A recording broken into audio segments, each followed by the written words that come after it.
beyond all suspicion, beyond all questioning. Thank you, sir. माननीय संजय सिंह। धन्यवाद मान्यवर।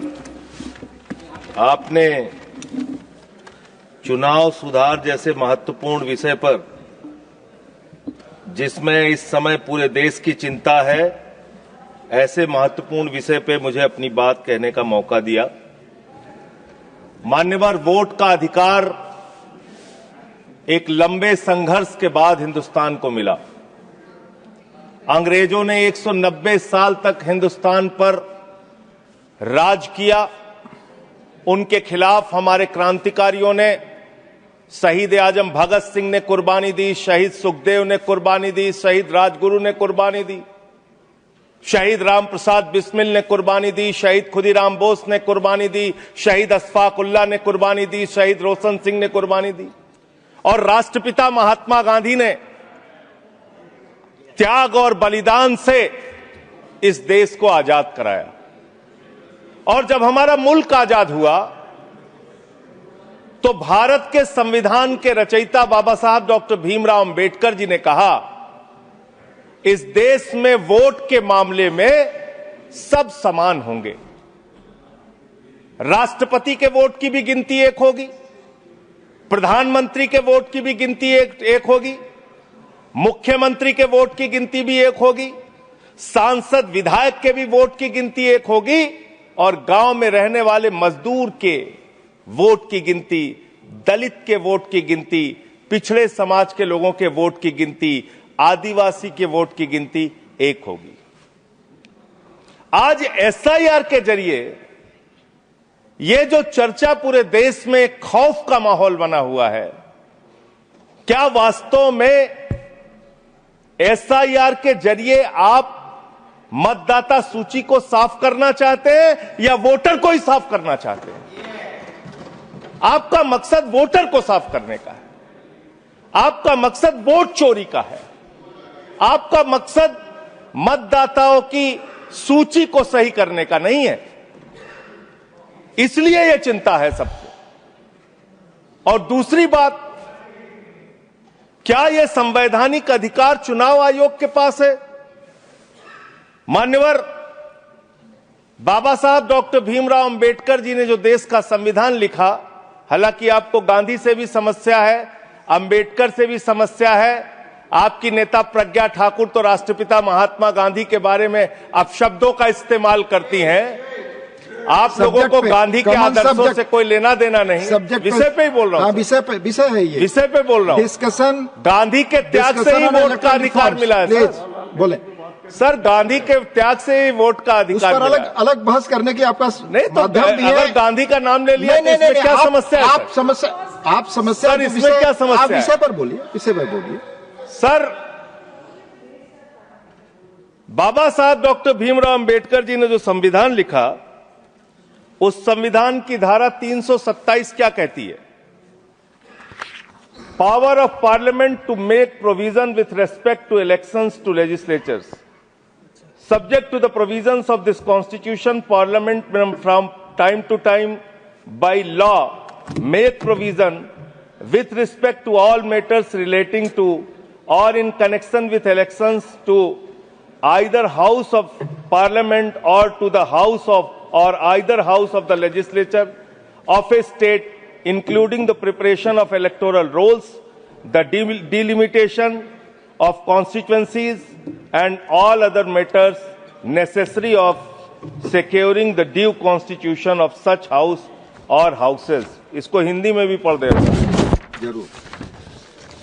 भारत के संविधान की धारा 327 कहती है, इस संविधान के प्रावधानों के अधीन रहते हुए संसद समय समय पर विधि द्वारा संसद के किसी भी सदन या किसी राज्य के विधानमंडल के सदन या किसी सदन के चुनाव से संबंधित सभी मामलों के संबंध में प्रावधान कर सकती है, जिसमें मतदाता सूची तैयार करना, निर्वाचन क्षेत्रों का परिसीमन करना और ऐसे सदन या सदनों के विधिवत गठन को सुनिश्चित करने के लिए आवश्यक अन्य सभी मामले शामिल हैं।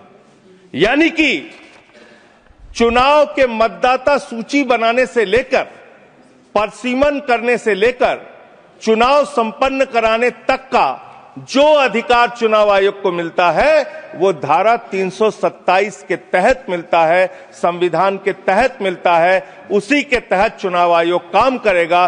चुनाव आयोग कोई राजनीतिक पार्टी नहीं है, उसको चुनाव नहीं लड़ना है। चुनाव लड़ना है राजनीतिक पार्टियों को। राजनीतिक पार्टियां बैठती हैं पार्लियामेंट में और संविधान के मुताबिक जो 327 के तहत पावर चुनाव आयोग को दी जाएगी, उसी के तहत चुनाव संपन्न होगा। अब आगे आ जाइए सर। अब लोक प्रतिनिधित्व कानून 1950 क्या कहता है, जिसमें मतदाता सूची का जिक्र है। इसमें साफ तौर पे लिखा हुआ है, इसकी धारा 20 उपधारा 3 में अंतर्विष्ट किसी बात के होते हुए भी निर्वाचन आयोग किसी भी निर्वाचन क्षेत्र या निर्वाचन क्षेत्र के भाग के लिए निर्वाचक नामावली में ऐसी रीति में जिसे वह ठीक समझे विशेष पुनरीक्षण के लिए निर्देश उन कारणों से जो अवलिखित किए जाएंगे किसी भी समय दे सकेगा। कारण अवलिखित किए जाएंगे, ये साफ तौर पे यहां लिखा हुआ है। एसआईआर आप क्यों करा रहे हैं, ये कारण आपको देश को बताना पड़ेगा, ये कारण आपको देश के सामने रखना पड़ेगा। ऐसे नहीं कि हम तुगलक हो गए हैं, हमारे दिमाग में सनक आ गई है, हम पूरे देश में एसआईआर कराएंगे। संसदीय शब्दों का ही इस्तेमाल नहीं, शब्दों का नहीं सर, प्लीज सर। इसमें क्या गलत मैं कह रहा हूं? क्या तुगलकी फरमान जारी करके एसआईआर कराया जा सकता है? पॉइंट ऑफ ऑर्डर क्या है? पॉइंट ऑफ ऑर्डर किस रूल के तहत? 238 सर। हाँ बोलिए। Clause 5, reflect upon the conduct of persons in high authority unless the discussion is based on it. Substantive motion. I have already intervened. Please take your seat. हाँ माननीय संजय जी बोलिए आप। Sir मैं ये कह रहा हूं कि चुनाव आयोग को चुनाव नहीं लड़ना है सर, कानून बनाना है संसद को और उन नियमों का पालन करवाना है चुनाव आयोग को। तो आपको जब ये ताकत ही नहीं है एसआईआर कराने की ताकत ही नहीं है, आप किसी विशेष परिस्थिति में कारण लिखकर तब आप किसी क्षेत्र का, मात्र किसी क्षेत्र का आप एसआईआर करा सकते हैं, पूरे देश का एसआईआर आप नहीं करा सकते।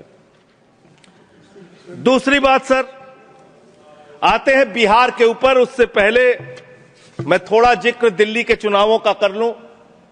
दिल्ली के अंदर मान्यवर, मैं एक चीज आपको स्पष्ट कर दूं माननीय संजय जी। हाँ मैं समय दूंगा, मेरा टाइम। माननीय चेयरमैन ने यह बहस शुरू होने के समय ही 3 चीजें बहुत स्पष्ट की थी। उसमें एक ये भी बताया था कि honourable members, I would like to remind you that matters concerning a special intensive revision of electoral laws in various states are presently sub judice and under education of the Supreme Court of India. In this context, your attention is invited to Rule 238(1) of the Rules of Procedure and Conduct of Business in the Council of States, which states that a member while speaking shall not refer to any matter of fact on which a judicial decision is pending. Already judicial decision pending. Judicial decision पे तो मैं बात ही नहीं कर रहा हूं। Anything bye you breach sir, जो प्रक्रिया संपन्न हो गई मैं उसकी और आपका इशारा कर रहा हूं सर। डिसीजन की तरफ सर, चुनाव सुधार, मैं सुप्रीम कोर्ट के बारे में कोई बात ही नहीं कर रहा हूं सर। यू आर डिस्कसिंग ऐसा, मैं तो सिर्फ प्रोसेस के बारे में बात कर रहा हूं। मैंने आपको बता दिया, प्लीज आप बोले। सर देश में जो दिल्ली का जो चुनाव हुआ सर, उस दिल्ली के चुनाव में हमने बार बार शिकायत की चुनाव आयोग से। चुनाव आयोग चुनाव के दौरान दी गई शिकायतों को गंभीरता से लेने और उसका निस्तारण करने के लिए बना है। दिल्ली के अंदर जो नई दिल्ली कॉन्स्टिट्यूएंसी है, अरविंद केजरीवाल जी की कॉन्स्टिट्यूएंसी, वहां पर सर चुनाव शुरू होने से पहले ही 42,000 वोट काट दिए गए। 42,000 वोट काट दिए गए। उसका कोई कारण पता नहीं क्यों काट दिए गए, वो 42,000 वोट काट दिए गए। मान्यवर, इसी विधानसभा के क्षेत्र में लोकसभा के चुनाव में जिन मंत्रियों के घर में 3 वोट था, जिन सांसदों के घर में 5 वोट था, वहां किसी के घर में 33 वोट हो गया, किसी के घर में 26 वोट हो गया, किसी के घर में 22 वोट हो गया। और इसका सारा प्रमाण मान्यवर हम लोगों ने चुनाव आयोग को लिख कर दिया। तो आप तो कहते हैं मुसलमान देश की आबादी बढ़ा रहे हैं, आप तो 6-6 महीने में 18-18 साल के बच्चे बढ़ा ले रहे हैं, 33-33 वोट बढ़ा ले रहे हैं। ये कहां से आ रहे हैं? ये कहां से आ रही है? आबादी आपकी कैसे बढ़ रही है? दिल्ली में पूरी तरीके से आपने चुनाव का घपला किया, जिसका हम लोगों ने लिखित शिकायत दी थी। एक ही भारतीय जनता पार्टी के पदाधिकारी ने 11,000 वोट कटवाने के लिए शाहदरा में एप्लीकेशन दी थी।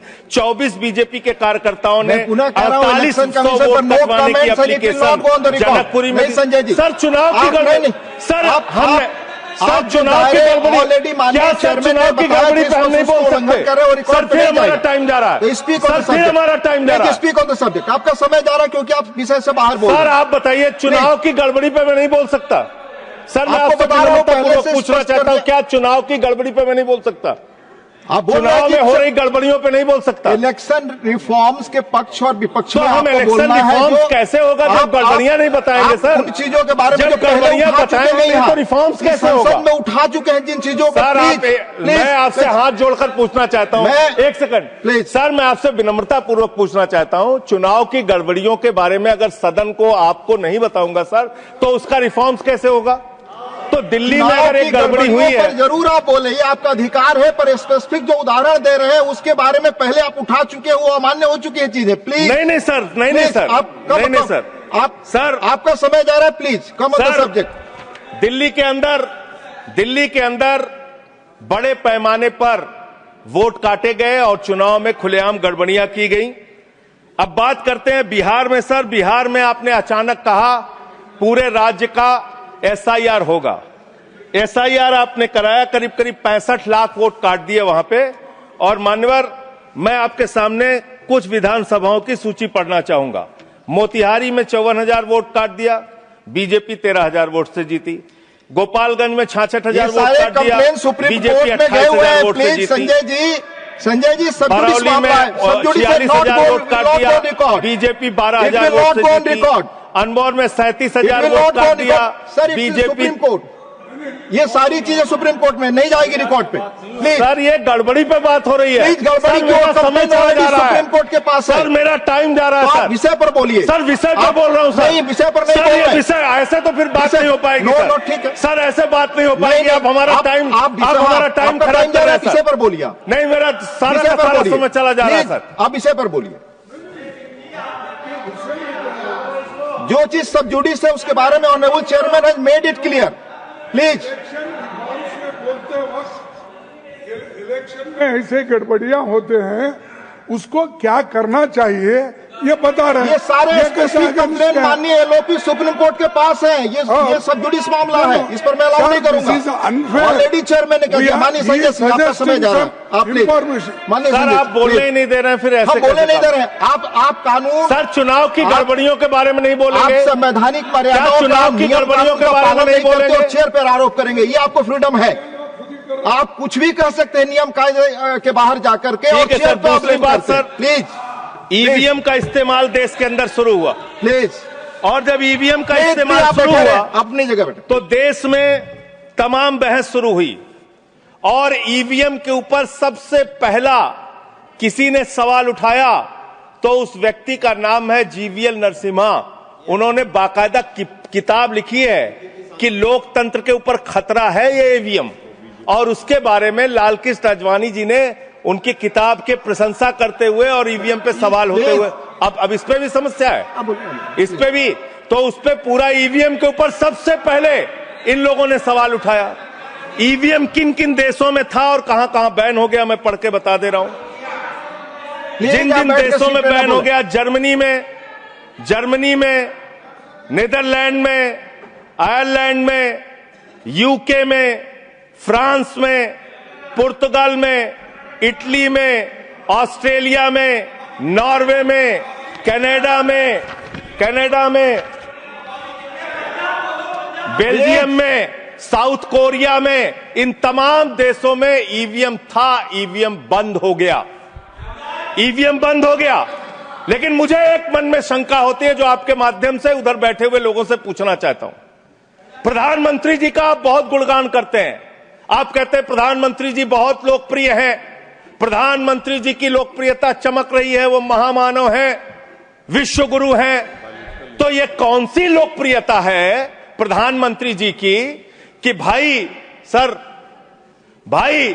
प्रधानमंत्री जी की कौन सी लोकप्रियता है कि ईवीएम से चुनाव कराएंगे तो लोकप्रियता कायम रहेगी, बैलेट से चुनाव कराएंगे तो लोकप्रियता खत्म हो जाएगी।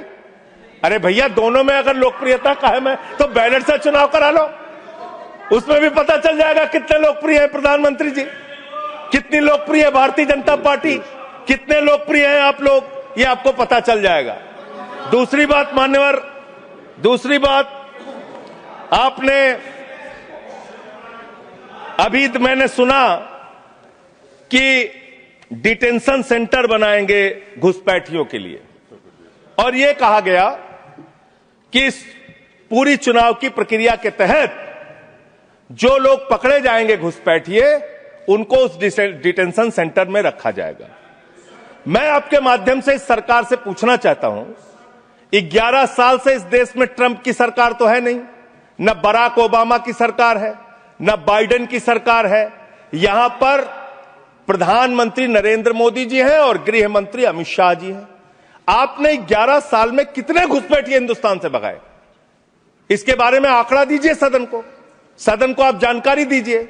आप बिहार जाते हैं, वहां घुसपैठिया चिल्लाते हैं, झारखंड जाते हैं, वहां घुसपैठिया चिल्लाते हैं, दिल्ली आते हैं, वहां घुसपैठिया चिल्लाते हैं, हरियाणा जाते हैं, वहां घुसपैठिया चिल्लाते हैं, महाराष्ट्र जाते हैं, वहां घुसपैठिया चिल्लाते हैं, आसाम जाते हैं, वहां घुसपैठिया चिल्लाते हैं, घुसपैठिया पकड़ नहीं पाते। यह कौन सा घुसपैठिया है? जहां पर चुनाव होगा वहां आपको घुसपैठिया मिल जाते हैं, आप पूरा चुनाव उसके ऊपर करते हैं। कितने घुसपैठिया बिहार में मिले, इसको बताइए, देश को, इस सदन में बताइए। मैं आपको बताना चाहता हूं मान्यवर, मात्र 315 वहां पर विदेशी नागरिक मिले, जिसमें 78 मुसलमान थे, बाकी नेपाल के हिंदू थे। उसको आप इसलिए आंकड़ा नहीं जारी कर रहे हैं, 65 लाख में सिर्फ 315 मिले। आपकी छाती पे तो सांप लौटने लगा, आपको तो मजा आया नहीं। आप डिटेंशन सेंटर बना रहे हैं उत्तर प्रदेश में। डिटेंशन सेंटर का पता है आपको? कानून, अंतर्राष्ट्रीय नियम। आपको स्कूल बनाने के लिए पैसा नहीं है, आपको अस्पताल बनाने के लिए पैसा नहीं है, मिड डे मील में आप बच्चों को नमक रोटी खिला रहे हैं, नौजवानों को रोजगार देने के लिए आपके पैसा नहीं है, खाद की बोरी देने के लिए पैसा नहीं है। आप कह रहे हैं आप अपनी सनक को पूरा करने के लिए डिटेंशन सेंटर बनाएंगे, जहां पे घुसपैठियों को रखेंगे, उनको फ्री बिजली, फ्री पानी, फ्री एजुकेशन, रहने का घर, सड़क, सब आप अपने पैसे से देंगे, देश की जनता के पैसे से देंगे। इसलिए मैं आपके माध्यम से सरकार को चेतावनी देना चाहता हूं, अगर कोई बांग्लादेशी मिले, कोई पाकिस्तानी मिले, कोई अफगानिस्तानी मिले, तो उसको उसके देश वापस भेज देना।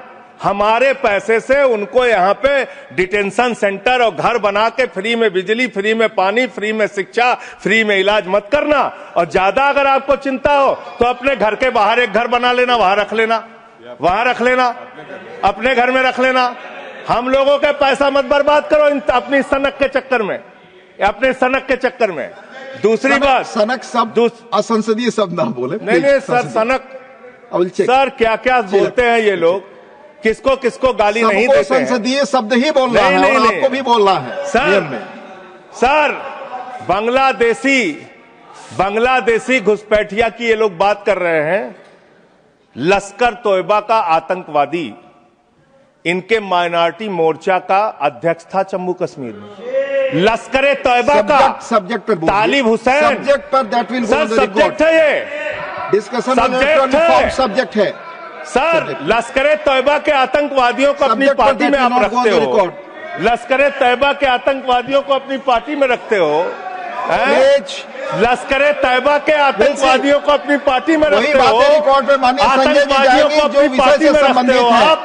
आप यहाँ पे खाली देश का माहौल बिगाड़ना चाहते हो। मान्यवर, अभी उत्तर प्रदेश में चल रहा है SIR। उत्तर प्रदेश में अभी हमारी मीटिंग हुई वहां के मुख्य निर्वाचन अधिकारी से, वो कह रहे हैं 18% वोट काटे जाएंगे, करीब करीब 3 करोड़ वोट हमारे प्रदेश में काटे जाएंगे। और कैसे काटे जा रहे हैं? प्लीज संजय जी आप इधर बोलिए, चेयर की तरफ।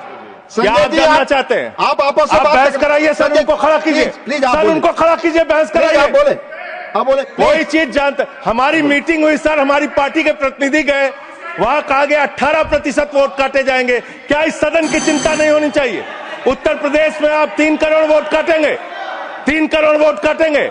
आपने रामपुर के अंदर एक 80 साल की बूढ़ी महिला, सर मैं मिलने गया, आपको दर्द बताना चाहता हूं। 80 साल की बूढ़ी महिला, बैठ जाइए, बैठ जाइए, बैठ जाइए। आप लोग फालतू बोलते रहते हो। पर ही बोले वही रिकॉर्ड पे जाएगा। लश्कर तैयबा के आतंकवादियों को अपनी पार्टी में रखते हो तुम लोग। कमेंट नहीं कर सकते। लश्कर तैयबा के आतंकवादियों को रखते हो अपनी पार्टी में। सर रामपुर में एक बूढ़ी महिला 80 साल की, उसका नाम है नूर जहां। सदन को उसकी चिंता सुननी चाहिए। उसने अपने 2 बेटे जो कुवैत में रहते हैं उनका फॉर्म भर दिया। उस 80 साल की बूढ़ी महिला नूर जहां के ऊपर मुकदमा हो गया सर, जबकि चुनाव आयोग का नियम कहता है कि अगर कोई आपका हिंदुस्तानी बच्चा विदेश में रहता है, उसका भी मतदाता हिंदुस्तान में वो बन सकता है। मां ने फॉर्म भरा, आपने धन्यवाद संजय जी। अरे सर हमारी पार्टी में से, अरे हमारी पार्टी में से 1 आध मिनट ले लीजिए। ऑलरेडी सर मेरे पार्टी का समय है। 1 मिनट अधिक दिया सर, मैं दल का नेता हूं, मेरे पास अधिक दिया। सर मैं पार्टी का नेता हूं, मेरे पास टाइम है। ऑलरेडी 1 मिनट अधिक दिया। टाइम है सर। आपने लिखकर पहले नहीं दिलवाया। तो हम टाइम हमारे में से काट लीजिएगा, हमारे में से टाइम काट लीजिएगा। आप जल्दी बोलिए। 1 मिनट मुझे और दीजिए। आप 1 मिनट में कंक्लूड। सर मैं अंत में यही कहना चाहता हूं, आपके इस जोर दबाव के चक्कर में हिंदुस्तान के 35 बीएलओ अब तक अपनी जान गंवा चुके हैं। ये सदन, अरे कहां मंत्री जी, आपको कैसे पता चलेगा? इस सदन को श्रद्धांजलि देना चाहिए। उन 35 लोगों की हत्या की है आप लोगों ने। सर सेक्रेटरी जनरल, उन बीएलओ की हत्या के जिम्मेदार ये लोग हैं। सर धन्यवाद। Nothing is going on record. Please आपका समय ओवर हो गया।